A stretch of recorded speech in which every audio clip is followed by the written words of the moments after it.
Hi Shekhar గారు. Hi.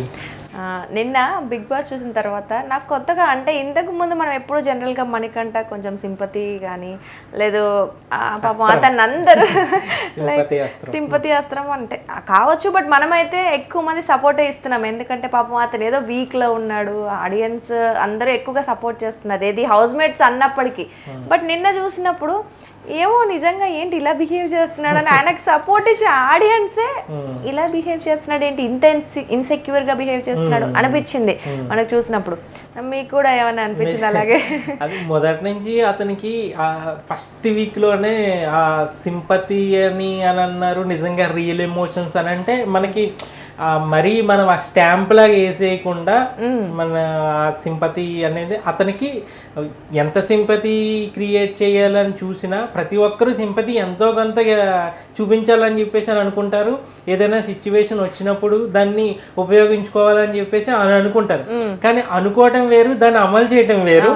అమలు చేసిన తర్వాత జనం రిసీవ్ చేసుకోవడం వేరు. అది ఎలా నిజంగా సింపతి గేమ్ ప్లే చేస్తున్నప్పుడు కనుక ఆడియన్స్ అది కనిపెట్టేశారు అని అనుకో, ఇతను సింపతి గేమ్ ప్లే చేస్తున్నాడు అని చెప్పేసి అనిపించింది అని అనుకో, అతను అటర్ఫ్లాప్ అవుతారు, అసలు సపోర్టే లభించదు.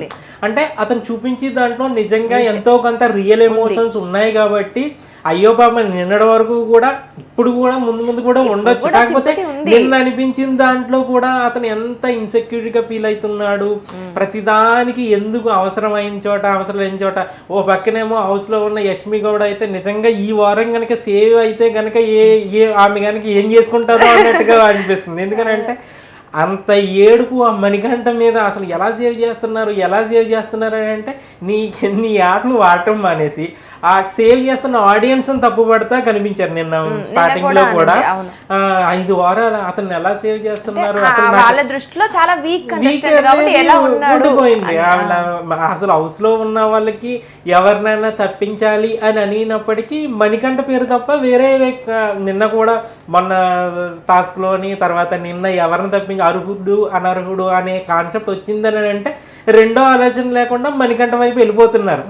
దాన్ని జనానికి ఏమవుతుంది అని అంటే అందరూ కలిసి టార్గెట్ చేస్తున్నారు. అతను మాట్లాడినప్పుడు మాట్లాడనీయట్లేదు, తర్వాత ఈ టాస్క్లు ఏదన్నా వచ్చినప్పుడు దానికి ఫిజికల్గా వీక్ అయినా కూడా కొన్ని టాస్కుల్లో అవకాశం ఇస్తే బాగుండు కదా, అతను ఎందుకు అలా చేస్తున్నారు అనేది జనాలు వచ్చింది కాబట్టి అతనికి సపోర్ట్ ఇస్తున్నారు.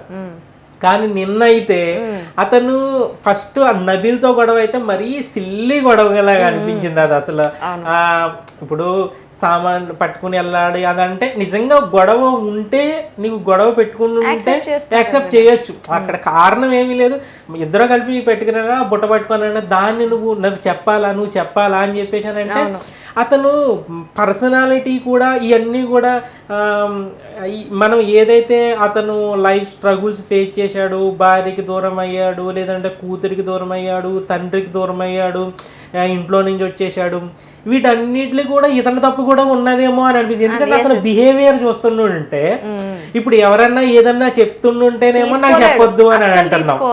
పోనీ ఎవరు దేని గురించి మాట్లాడుకున్నా వీళ్ళు నా గురించే అన్నారు అని అనుకుంటాం. ఇప్పుడు ఫ్యామిలీ రిలేషన్లో కూడా ఇలాంటి వాటి వల్లే కదా మెయిన్ గొడవలు వచ్చేవి, దూరం పెట్టేది ఇలాంటి వాటిలో. ఇప్పుడు భార్యాభర్తలు అన్న తర్వాత ఇచ్చిపుచ్చుకోవడంలో ఉంటుంది, ఒక మాట అనుకుంటాం, ఒక మాట తీసుకోవాల్సిన సందర్భం ఉంటుంది. అవును ఇతను ఇందుకేనా వాళ్ళ వైఫ్ కానీ వీళ్ళందరూ దూరం పెట్టారు అన్నట్టుగా అనిపిస్తుంది. ఎందుకంటే అతను ఏదైనా అంటుంటే అసలు అది అతను తీసుకోవడానికే సిద్ధపడట్లేదు, నా గురించి అనుకుంటా. ఒకటి మాత్రం నిజం, అతను ఫోకస్ అంతా గేమ్ తప్ప ఆట తప్ప వేరే ధ్యాస లేనట్టే ఆడుతున్నాడు.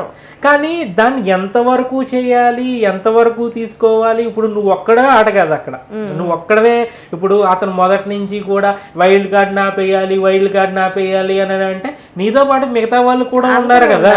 ఇతను ఏందనంటే ఇప్పుడు ఆ ప్రైజ్ మనీ నాకు ఇచ్చి ప్రైజ్ మనీ తగ్గిపోతుంది అన్నట్టుగా ఫీల్ అయిపోతున్నాడు అతను. కానీ అక్కడ మిగతా వాళ్ళు కూడా ఆడటానికే వచ్చారు. ఎవరిగా ఇప్పుడు తిన స్వార్థానికి తినేలాగైతే ఆలోచించుకున్నారో అక్కడ అంతా స్వార్థపరులే. అక్కడ ఇప్పుడు ప్రతి సీజన్లోనే కాస్త కూస్త మంచి చెడు ఇవన్నీ ఆలోచించే వాళ్ళైనా కొంతమంది ఉన్నారు. వీళ్ళంతా కన్నింగ్ ఫెయిలర్స్ ఉన్నారు ఈ సీజన్లో. మనకు అందరూ కూడా ఎవరు కాళ్ళు ఏ పర్సన్ చూసుకున్నా వాళ్ళకి ఇప్పుడు మణికంఠ ఎలాగైతే స్వార్థంగా ఆలోచించుకున్నాడు వాళ్ళందరూ కూడా హౌస్లో అలాగే ఆలోచించుకోవడం. పైగా ఇతను వీక్ అన్నదా వాళ్ళ మైండ్లో నాటుకుపోయింది. నువ్వు వాళ్ళు ఎందుకన్నా అన్నారు ఎందుకని నిన్ను నువ్వే అనుకుంటున్నావు. ఫిజికల్గా నేను రెడీ అయ్యి వచ్చి జిమ్కి వెళ్ళి వచ్చి బాడీ పెంచి వస్తే బాగుండు అని చెప్పేసి అదే మాట వాళ్ళు కూడా అంటున్నారు కదా, నువ్వు ఫిజికల్గా కొంచెం వీక్గా ఉన్నావని. నిన్ను నువ్వు ఎలాగైతే అని అనుకుంటున్నావో ఎదుటి వాళ్ళకి కూడా అలాగే అనిపించినప్పుడు తీసుకోవడానికి రిసీవ్ చేసుకోవడానికి నువ్వు సిద్ధంగా ఉండగలగాలి. ఇప్పుడు వాళ్ళంతా ఎవరు ఆట వాళ్ళు ఆడటానికి వచ్చారు, గెలవడానికి వచ్చారు. నువ్వు ఆడటానికి వచ్చావు, నువ్వు గెలవడానికి వచ్చావు. అంతే తప్ప నువ్వు నా ఆటకు అడ్డు తప్పుతున్నావు అని అంటే అది ఆటే తొక్కి ఎక్కడం. బిగ్ బాస్ ఆటే అది. ఇప్పుడు నేను తొక్కుతున్నారని అంటే ఇంకా నువ్వు తొక్కువే కొలిది నువ్వు ఇంకా పైకి ఎదుగుతున్నావు, నువ్వు ఎక్కువ ఆడియన్స్ అంతా సపోర్ట్ ఇస్తున్నారు. కానీ నిన్న ఆ గేమ్లో ఆ నబీల్తో గొడవ అయితే మరీ సిల్లిగా అయిపోయింది. నేను నామినేషన్ టెన్షన్లో ఎన్నాళ్ళు ఉంటా టెన్షన్లో నామినేషన్. ఇప్పుడు అందరు నీతో పాటు ఇంకొక 6 ఉన్నారు కదా, ప్రతి అందరూ అలాగే బిహేవ్ చేస్తుంటే ఇప్పుడు నీ సమస్య అది. ఇప్పుడు నీవు ఏదైనా మనకి ఏది నిన్ను దాటి వెళ్ళి సమస్య అయితే ఏది కాదు కదా అక్కడ. కానీ నీ సమస్య నువ్వు అందరి మీద రుద్దట్టున్నావు, నువ్వు నాకు చెప్పాల్సిన అవసరం లేదు. నిజంగానే వేరే విషయంలో కనుక దాని మీద అతను గేమ్లో ఇతను ఇన్వాల్వ్ అవ్వాల్సిన అవసరం లేదు అని అన్నప్పుడు ఆడియన్స్కి అనిపిస్తుంది అతని విషయంలో ఇతను ఎందుకు వేలాడుతున్నారు. ఇప్పుడు యష్మి అతని మీద ఒక విషం చిమ్ముతూ కనబడుతుంది, అతను ఎప్పుడు వెళ్ళిపోవాలి ఆడియన్స్కి అనిపిస్తుంది కదా. ఈవేంద్ర నాయన సోనియా వెళ్ళిపోయిన తర్వాత జూనియర్ సోనియా లాగా సోనియా కంటే ఎక్కువ అయిపోయింది అన్నాడు. నిజంగా గ్రూప్ గేమ్ ఆమె వెళ్ళి మరి వాళ్ళ దగ్గర ఏమైనా అయస్కాంతం ఉందో ఏందో తెలియదు కానీ మళ్ళీ సేమ్ అసలు మనం ఒక ఫేస్ ఒకటి మారింది తప్ప మొత్తం అంతా సోనియాలాగే కనబడుతుంది మనకి. అక్కడ మెయిన్ విషయం చిమ్మటం ఇతని మీద మణికంఠ విషయం అది ఆడియన్స్ గమనిస్తున్నారు కదా. ఇప్పుడు ఆమె ఎందుకు అలాగా సేవ్ అవుతున్నారంటే సేవ్ చేసేది మేము నీకు నొప్పిపోయింది అన్నట్టుగానే ఆడియన్స్కి ఉంటుంది. కాకపోతే అక్కడ గేమ్ ఆడే విషయంలో కూడా అతను బ్యాలెన్సింగ్ బెలూన్స్ పెట్టి బ్యాలెన్సింగ్ టాస్క్లోని కూడా అక్కడ అతను చెప్పిన పాయింట్ కరెక్టే. అదే వెయిట్ అది ఏంటంటే వెయిట్ ఎక్కువ ఉన్న వాళ్ళు అక్కడ బ్యాలెన్స్ చేయగలదు. నేను వెయిట్ తక్కువ ఉన్నాను కాబట్టి నేను ఎక్కువ బ్యాలెన్స్ చేస్తా అన్నంత వరకు ఓకే. మనకు కూడా అనిపించింది మణికంఠని ఎందుకు ఫిజికల్ గేమ్లోగా ఎలాగో పంపించట్లేదు. ఫిజికల్ గేమ్లో అర్హుడు అనర్హుడు అనే దాంట్లో ఫస్ట్ ఇతనే టార్గెట్ అవుతున్నాడు, పంపిస్తే బాగుంటుంది కదా అని చెప్పేసి అనిపించింది. అన్నట్టుగానే అతను ఇతని మాట గౌరవం ఇచ్చి పంపించారు. అయితే నాకు అక్కడ అనిపించింది ఏందని అంటే మణికంఠ కంటే కూడా 9కి వెళ్ళి ఉంటే బాగుండేదేమో అని అనిపించింది. ఎందుకనంటే ఆమె ఒక డాన్సరు, బాడీ మూవ్మెంట్స్ తెలుస్తుంది, నాకు బ్యాలెన్సింగ్ తెలుస్తుంది కాబట్టి 9కి అయితే కొంచెం బ్యాలెన్స్. పైగా ఆపోజిట్ లో యష్మి ఉన్నది కాబట్టి యష్మితో పోల్చుకుంటే ఫిజికల్ గా ఈమె కూడా కొంచెం స్ట్రాంగ్, పైగా కొంచెం ఫిట్ గా ఉన్నది. కొంచెం బ్యాలెన్సింగ్ చేయడంలో ఈమెకి మణికంఠ కూడా బాగా ఆడేదేమో, మణికంఠ కంటే బాగా ఆడేదేమో అనిపించింది. కాకపోతే ప్రతిదానికి దాన్ని తొక్కేస్తున్నారు అని అంటున్నాడు కాబట్టి సరే అతను పంపించారు. అక్కడ మన గేమ్ అబ్జర్వ్ చేస్తే అక్కడ అదే అలాంటి గేమ్ లో లక్క కూడా ఫేవర్ చేయాలి అక్కడ. ఇప్పుడు ఇలా పైకి టప్పని ఇలా కిందకి ఎగిరినప్పుడు అతను బాల్ ఇలా పైకి ఎగిరి మళ్ళీ అందులోనే పడిన సందర్భం చూసాము. సేమ్ యష్మికి అలాగ పడి కింద పడి సేమ్ లాస్ట్కి వచ్చిన మొదట్లో గేమ్ స్టార్టింగ్ నుంచి కూడా యష్మి కంటే మణికంఠ బాగా బ్యాలెన్సింగ్ చేశాడు, ముందు నుంచి పెట్టాడు, ఆమె కంటే ముందు బాల్ చేశాడు. కానీ ఒకసారి ఇలా టప్పని ఇలా ఎగిరినప్పటికీ అవి కింద పడిపోయినప్పుడు అక్కడ ఏందని అంటే మీరు అసలు చెప్పొద్దు, మీరు చప్పట్లు కొట్టొద్దు, నన్ను ఎంకరేజ్ చేయొద్దు, నాకు సలహాలు ఇవ్వద్దు అని అంటే అది ఎంకరేజ్ చేసి ఇప్పుడు ఆట ఆడినప్పుడు చప్పట్లు కొట్టడము బాగా అది నువ్వు ఒక్కడ ఆట నువ్వు ఒక్కడ ఉన్నావు అంతే. కానీ నువ్వు ఒక గ్రూప్ కి సంబంధించి వెళ్ళి ఆడుతున్నావు, అది గ్రూప్ గేమ్. అది నువ్వు సలహాలు ఇస్తున్నాడు. ఇప్పుడు అక్కడ పృథ్వీ ఒక సలహా ఇవ్వడంతో అక్కడ యష్మి గౌడ గెలిచింది. అక్కడ ఏమని చెప్పాడు, ఆ బెలూన్స్ ఒక్కొక్కటి వస్తున్నాయి కదా, నువ్వు అక్కడ దూరం నుంచి ఇసరొద్దు అని అన్నాడు. అది తప్పుడు స్ట్రాటజీ అని చెప్పాడు. ఆమె దూరం నుంచి ఇసరడం మానేసింది. నెక్స్ట్ ఇంకోటి ఏం చెప్పాడు, ఆ బెలూన్స్ ఏదైతే ఒక్కొక్కటి తెస్తుందో చేతుల్లో నుంచి అందులో పెట్టి మొత్తం అంతా ఫిల్ చేయి అని చెప్పాడు. ఎందుకంటే ఒక దాని మీద ఒకటి ఇలా పెట్టినప్పుడు నువ్వు ఈ బ్యాలెన్స్ ఇలా పైకి వచ్చినప్పుడు ఒకదాని మీద ఒకటి ఉన్నప్పుడు ఏమైతుందంటే కింద పడిపోతుంది. అలా చేయొద్దు, ఒకదాని పక్కన ఒకటి మొత్తం అంతా ఫిల్ చేయమని అన్నాడు. అది మంచి సలహానే కదా. అలా సలహా ఇక్కడ చెప్పినప్పుడు వాళ్ళు మనం అబ్జర్వ్ చేస్తే మనకంట బెలూన్ పడిపోయిన ప్రతిసారి మీరు సలహా చెప్పొద్దు అని అంటున్నాడు. అంటే అక్కడ తప్పు అనేది జరిగిందని నా వల్ల జరిగింది అనేది కాకుండా వీళ్ళ సలహా ఇవ్వడం వల్లే అది ఫెయిల్ అయిపోయింది, కింద పడిపోయింది అన్న వేలో ఇతను ఏంటంటే ఒక చైల్డిస్ట్ గా అదేదో చాలా ఇన్సెక్యూర్ గా కనిపిస్తున్నాడు. అది తనకే కాన్ఫిడెన్స్ లేదు. అదే ఇప్పుడు తినకి మెంటల్ గా కొంచెం డిస్టర్బెన్స్ ఉంటే ఉండొచ్చు, కానీ అది అందరి మీద రుద్దడం అనేది అక్కడ క్లియర్ గా మణికంఠ విషయంలో నిన్న అక్కడ మిస్టేక్ గా కనబడింది. నెక్స్ట్ ఈ నిన్న జరిగిన గేమ్లో అయితే అతను కొంచెం ముందుకెళ్ళాలి. ఇప్పుడు హౌస్లో ఉన్న వాళ్ళంతా సపోర్ట్ చేస్తున్నారు. ఇప్పుడు నబీల్ అంటూనే ఇప్పుడు ఏ యష్మి వచ్చి తనకి చెప్తున్నది అనుకో, తను వరుసగా నామినేట్ చేస్తుంది, తన మీద పగ పెట్టుకుంది, ప్రతీకారం పెట్టుకున్నది అని చెప్పేసి ఉన్నది కాబట్టి నువ్వు నాకు సలహా చెప్పొద్దనంటే ఒక అర్థం ఉంది అక్కడ. ఈమె తన టార్గెట్ చేసింది కాబట్టి నీ సలహాలు ఏంది అని చెప్పేసి అన్నాడు అని అనుకోవచ్చు. కానీ అక్కడ నబీల్ అనే పర్సన్ ఉన్న హౌస్లో ఉన్న వాళ్ళలో తన జైల్లో ఉన్నప్పటి నుంచి కూడా అతనికి కొంచెం క్లోజ్ అవుతున్నాడు, బాగా క్లోజ్ అవుతున్నాడు. నిన్న మనం ఆదిత్యని అబ్జర్వ్ చేస్తే వీళ్ళిద్దరు గొడవ పడుతున్నారు. అతను చాలా సందర్భాల్లో చెప్పాడు, హౌస్లో వాళ్ళు అన్న వాళ్ళు మీరందరూ మీ ఫ్రెండ్షిప్ మంచిగా ఉండాలరా, కొంచెం మంచిగా ఉండండి, మీ గొడవలు పెట్టుకోవద్దు అని చెప్పేసి చాలా వాళ్ళకి మంచి సలహాలు చెప్పాడు. మాకు శివాజీ గుర్తొచ్చాడు వాళ్ళిద్దరు. మనకి కూడా ఏం చెప్పారంటే నీకు సపోర్ట్ చేస్తున్నాడు నబీల్, అయినప్పటికీ నువ్వు అతనితో ఈ సిల్లీ రీజన్. అదే ఇప్పుడు అక్కడ అందరూ వచ్చిన ఒక ప్రేరణ కూడా అన్నది, 5 కలిసి ఒక మాట అది కాదు అని అంటున్నారంటే అర్థం చేసుకో మణికంఠ, నువ్వు కాసేపు టైం తీసుకో అని చెప్పేసి అని అన్నా సరే, అబ్బాయి నేను పట్టుకున్న దానికి 6 కాళ్ళు 7 కాళ్ళు అని అంటే ఇంక ఏం చేసేది అక్కడ. విని స్ట్రెస్ గా ఫీల్ అవుతున్నాడు తప్ప విని దాన్ని దాటుదామని ప్రయత్నించట్లేదు. సరే ఒత్తిడి ఉంటే ఉండొచ్చు కానీ తన అందరి మీదకి రుద్దాలనే ప్రయత్నం మాత్రం. ఇప్పుడు ఎవడాట ఆడటానికి వచ్చినప్పుడు అయ్యో అతని మైండ్ డిస్టర్బెన్స్ లో ఉన్నది కదా, వాళ్ళ ఫ్యామిలీ ఇలా కదా, వైఫ్ ఇలా కదా అని చెప్పేసి ఎవడకి కావాలి ఇవన్నీ. ఏదో ఒకసారి చెప్తే ఓకే అంతే తప్ప నేను నామినేషన్స్ లో ఉన్నాను కాబట్టి డిప్రెషన్ లో ఉన్నాను అందుకే ఆడి మీద వచ్చిన తర్వాత వచ్చి సారీ చెప్పినా ఏమున్నది, నువ్వు తగ్గించుకోవడమే అవుతుంది కదా అక్కడ. సో మొత్తం ఈ గేమ్ అంతా మనకి టాస్క్లు, నెక్స్ట్ మళ్ళీ అతను తప్పించడం కానీ, ఇప్పుడు తప్పించడంలో కూడా మనకి వాళ్ళకి హౌస్లో మొత్తం అంతా కూడా బిగ్ బాస్ నుంచి అనౌన్స్మెంట్ రాగానే అయితే మణికంఠని తప్పిస్తారు అబ్బా అనేది ఫిక్స్ అయిపోయారు. అలాగే అవుతుంది ఇప్పుడు అక్కడ నిజంగానే అతనికి ఒక ఛాన్స్ ఇచ్చారు. ప్రతి వారం నేను నామినేషన్లో ఉన్న ఫస్ట్ వీక్ నుంచి నామినేషన్లో ఉంటున్నాం, ఎన్నాళ్ళు చెప్తాం ఆ కారణం. కాబట్టి అతను కొంచెం వీటన్నిటిని భయపడి వీకెండ్లో మొత్తం నాగార్జున చెప్పిందంతా బుర్రలో పెట్టుకుని ఇక్కడ ఏందని అయితే ఏ విషయంపై అయితే అడగాలి అని అనిపిస్తుందో ఆ విషయం గురించి అడగడం మానేస్తున్నాడు. ఇప్పుడు నేను నామినేషన్ జరిగినప్పుడు వెళ్ళు నువ్వు కూర్చో నీది అయిపోయిందా అని అన్నప్పుడు నువ్వెవరు నన్ను వెళ్ళి కూర్చోమంటానికి, ఇలా కొంచెం వాళ్ళకి ఎలాంటి మాట వస్తే తిరిగి ఆన్సర్ ఇవ్వడానికి రెడీగా ఉంటారు.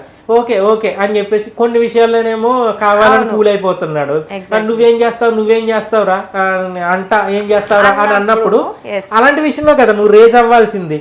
ఏం చేస్తావురా అని అంటున్నావు ఏంటి అంటే నువ్వేమన్నా ఫిజికల్ గా ఫిట్ అని చెప్పేసి నువ్వు రెచ్చిపోతున్నావా ఇలాగని అంటే కొంచెం అతన్ని తను కొంచెం డిఫెండ్ చేసుకున్నట్టు అనిపిస్తుంది.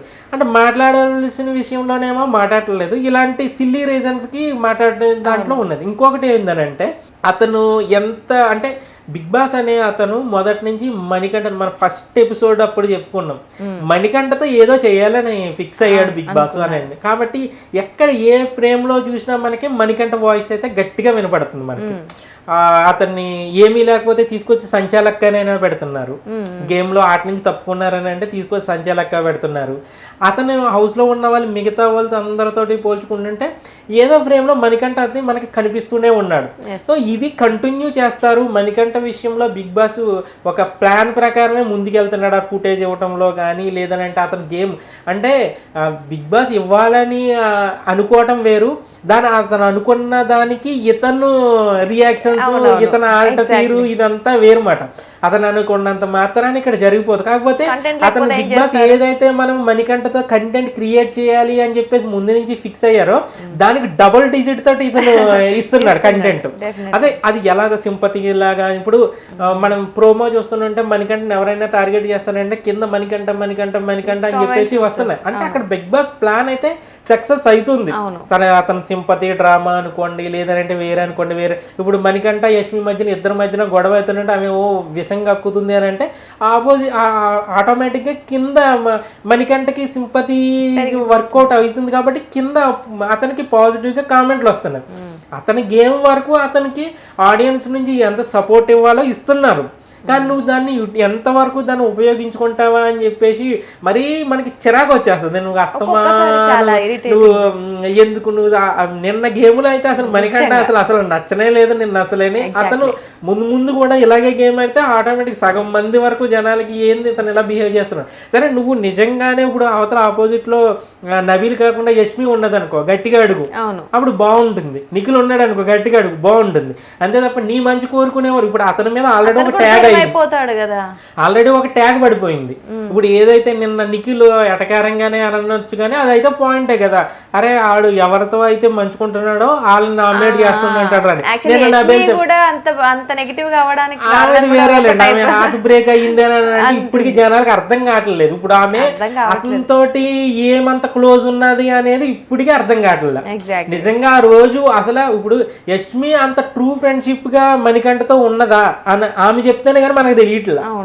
ఏమున్నది అతనితో మణికంఠతో అంత క్లోజ్ గా ఉన్నదా, అతనితో వెళ్ళి మాట్లాడింది, అతని వైపు స్టాండ్ తీసుకున్నదా, నువ్వు నా హార్ట్ బ్రేక్ చేసావు నా ఫ్రెండ్షిప్ అనుకున్నట్టు మనకే కాదు అక్కడ ప్రేరణ కూడా డౌట్ వచ్చింది. అవును నువ్వు నిజంగానే అంత ట్రూ ఫ్రెండ్షిప్ ఉన్నావా అతనితోటి అని అంటుంది. అమ్మ నీకే కాదమ్మా మరి చూసి మాకు కూడా అదే డౌట్ వస్తుంది. ఎప్పుడున్నా నీవే అసలు ఈమె ఇప్పుడు అతను ఇప్పుడు ఈమె హార్ట్ బ్రేక్ చేశాడు అనేది అర్థం కావట్లేదు. ఇప్పుడు అదే పాయింట్ ని తీసుకుని నువ్వు నా హార్ట్ బ్రేక్ చేసేసాడు నా హార్ట్ బ్రేక్ చేసేసాడు. ఇంకొక డౌట్ వస్తుంది అంటే బిగ్ బాస్కి వెళ్ళినప్పుడు ఆమె లవ్ ఫెయిల్యూర్ గురించి చెప్పింది, నా హార్ట్ బ్రేక్ చేసి వెళ్ళిపోయాడు అని చెప్పేసి. ఆ హార్ట్ బ్రేక్ ఇతనేమో అని కొత్త డౌట్లు వస్తున్నాయి అందరికీ, చూసే వాళ్ళందరికీ. అసలు ఇప్పుడు హౌస్ లో ఉన్నదానికి మనకు చూస్తుంటే నువ్వు నా హార్ట్ బ్రేక్ చేసావు హార్ట్ బ్రేక్ ఏం బ్రేక్ చేశాడు మనకి.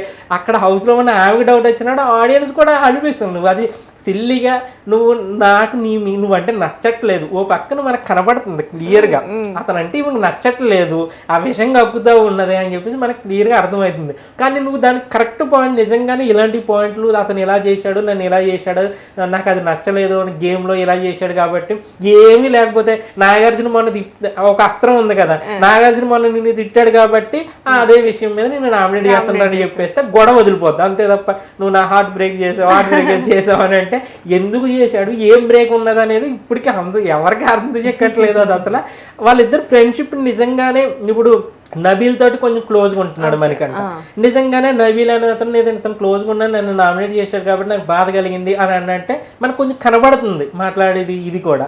కానీ ఆమె విషయంలో మాత్రం హార్ట్ బ్రేక్ అంత క్లోజ్గా అయింది. కానీ అసలు యష్మి ఇప్పుడు వీళ్ళతోటి ఉన్నది కదా, ఇప్పుడు ఈ అయస్కాంతం బ్యాచ్ తోటి ఈ అయస్కాంతం బ్యాచ్ తో ఉన్నట్టుగా కానీ ఒక్క సీన్ లో కూడా మణికంఠతో ఉన్నట్టు మనకు కనిపించలేదు.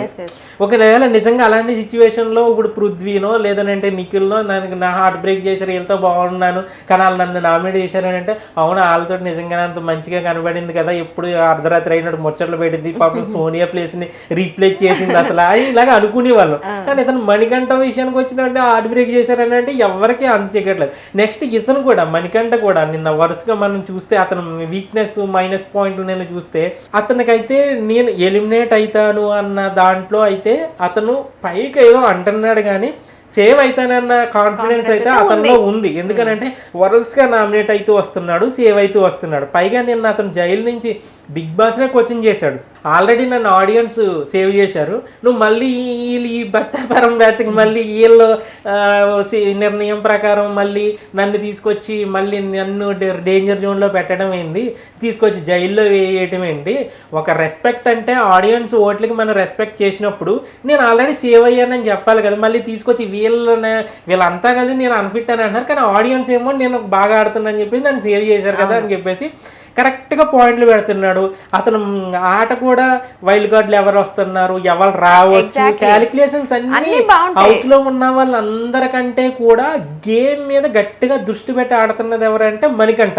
కానీ అది ఎక్కువ ఓవర్ అయిపోతుంది, ఓవర్ థింకింగ్ అయిపోతుంది. నాగార్జున చెప్పింది కూడా అదే, ఈ ఓవర్ థింక్ తగ్గించుకో బాగుంటుంది, ఎంతవరకు ఆడాలో అంతవరకే ఆడు అని చెప్పేసి చెప్పాడు. నిన్న ఇతనికి సేవ్ అవుతాడన్న ఓ వైపు ఏమో భయం ఉన్నది అని అంటుంటే ఇతను వచ్చేసి మళ్ళీ అంటే అతను ఎలాగ తన పర్సనాలిటీ వ్యక్తుల్ని ఎలాగైతే వాళ్ళ ఫ్యామిలీకి సంబంధించిన వాళ్ళనే కూడా ఎలా కొంచెం డౌన్ చేస్తున్నాడు అనేది తన ఫాదర్ తనని స్టెప్ ఫాదర్ తనని ఇంట్లో నుంచి వెళ్ళిపోమన్నట్టుగా అతనితో గొడవలైనట్టుగా బయటకు వచ్చేసినట్టుగా ఇది చెప్పారు. తన భార్య పిల్లని మొన్న ఆమె నీ కూతురు నీ దగ్గరికి రావట్లేదని ఒక సీన్ ఇస్తే మీ అమ్మ నా దగ్గరికి రావద్దని చెప్పినా సరే నువ్వు రామ్మా అని చెప్పి అక్కడ అవసరం లేదు అక్కడ ఆ విషయం. నిన్న కూడా మన ఆదిత్యవం దగ్గరికి వెళ్ళి అతను మీరు బయటికి వెళితే అక్కడ క్లియర్గా లైవ్లో కనిపించింది, మీరు బయటికి వెళితే కనుక లవ్ హెర్ అని చెప్పేసి నేను అతన్ని నా స్టెప్ ఫాదర్ని లవ్ చేస్తున్న విషయాన్ని మీరు చెప్పండి అని అన్నాడు అతన్ని. అని అంటే ఓ వైపు మంచోడంట, ఓ వైపు చెడ్డోడనంట, మళ్ళీ లవ్ చేస్తున్నానంట, లవ్ చేయండి అంటే ప్రాబ్లం అంతా ఇతని దగ్గరే ఉన్నదా అన్న అనుమానాలు కనబడుతుంది. ఎందుకనంటే అది పర్సనల్ లైఫ్, అది నువ్వు లీడ్ చేసుకోవాల్సిన బాధ్యత నీది. అది అందరికీ సంబంధించి నువ్వు దూరం అయ్యానని నువ్వే అని అంటావు, మళ్ళీ దూరం చేశారని నువ్వే అంటావు. నిన్న మనం ఒక విలన్లా ఊహించుకున్నాం వాళ్ళ ఫాదర్ని కానీ వాళ్ళ వైఫ్ గురించి అతను చెప్పినప్పుడు కానీ. నిన్న కూడా మళ్ళీ నేను అతను లవ్ చేస్తున్నాను అంటే అతను మంచోడే, ఇతనే దూరం అయ్యాడా, ఇలా కూడా రకరకాల సందేహాలు వస్తాయి. ఇంకోటి ఏంటంటే అక్కడ ఆదిత్య ఓం నిజంగా అవును నీడు నామినేషన్లో ఉన్నాడు, నేను నామినేషన్లో ఉన్నాను, ఈడేంది నేను బయటికి వెళ్ళిన తర్వాత ఆల్ ఫాదర్ని చెప్పమంటున్నాడా అని అనుకోవచ్చు కదా. అక్కడ వెళ్తే ఈడ వెళ్ళాలి కదా అని చెప్పేసి అంటే నువ్వు నాకంటే ముందు నువ్వు వెళ్ళిపోతారు అబ్బాయి అని చెప్పేసి ఇండైరెక్ట్గా చెప్తున్నట్టుగానే అనిపించింది అక్కడ. అది చూస్తుంటే ఇదేందబ్బా అతను నువ్వు వెళ్ళిపోతే మా ఫాదర్ చెప్పు అని అంటే అతనికంటే ఇతను ముందు వెళ్ళిపోవచ్చేమో కావచ్చు కదా. కానీ నువ్వే వెళ్ళిపోతావు, నువ్వు మా ఫాదర్కి నేను లవ్ చేస్తున్నానని చెప్పు, అతన్ని ఇష్టపడుతున్నానని చెప్పు అని అన్నాడని అంటే ఇతను మామూలుగానే ఇతను భయం ఉన్నదని అంటున్నాడు, కానీ ఇతనికి సేవ్ అవుతాడు అన్న కాన్ఫిడెన్స్ అయితే ఇతనికి ఉంది. కాకపోతే ఇతను ఏదో గేమ్ ఆడుతున్నాడు మొత్తానికి అన్నట్టుగా నిన్న ఎపిసోడ్లో క్లియర్గా వారం మణికంఠలో కొత్త షేడ్స్ ఎలాగైతే కనబడతాయో నిన్న అతను చూపించిన షేడ్, ఆ షేడ్ వల్ల నెగిటివ్ వస్తుంది, పాజిటివ్ వస్తుంది. నిన్న అయితే అతనికి నెగిటివ్ అయ్యే అవకాశమే కనిపిస్తుంది, ఎక్కువగా అదే కనబడుతుంది. ఇప్పుడు హౌస్లో వాళ్ళంతా అసహించుకుంటున్న, అతన్ని టార్గెట్ చేస్తున్న, ఆడియన్స్ సపోర్ట్ ఇస్తున్నప్పుడు ఆడియన్స్కి మెచ్చే విధంగా చేయకపోతే ఇలాంటి రిస్క్లే ఉంటాయి. పైగా మిడ్ వీక్ ఎలిమినేషన్ ఇలాంటి రిస్కీ టైంలో పైగా వైల్డ్ కార్డులు అంతా రెడీగా ఉన్నారు. ఈ టైంలో అతను మిస్టేక్ లాగే కనపడింది నేనైతే ఎపిసోడ్లో. డెఫినెట్లీ అంటే ఎంతమంది సపోర్ట్ చేసినా ఎప్పుడో ఒకసారి క్వశ్చన్ చేస్తారు కాబట్టి. సో మణికంఠ కూడా నాగార్జున గారు చెప్పినట్టు ఆ ఓవర్ థింకింగ్ ఏదో తగ్గించుకొని, మనకి ఆయన టాలెంట్ ఉంది అంతా ఆలోచిస్తారు, బట్ ఆ ఇన్సెక్యూరిటీ అనేది తగ్గించుకొని దాని నుంచి ఎప్పుడైతే వన్ స్టెప్ బయటికి వేస్తారో అప్పుడు ఓకే ఆయన ప్లాన్ ప్రకారం వెళ్ళగలుగుతారు అనిపిస్తుంది. చూద్దాం ఇంకా ముందు ఏమైనా అట్లీస్ట్ ఇలాంటివి చూసిన తర్వాత మారుతారేమో చూద్దాం. Thank you.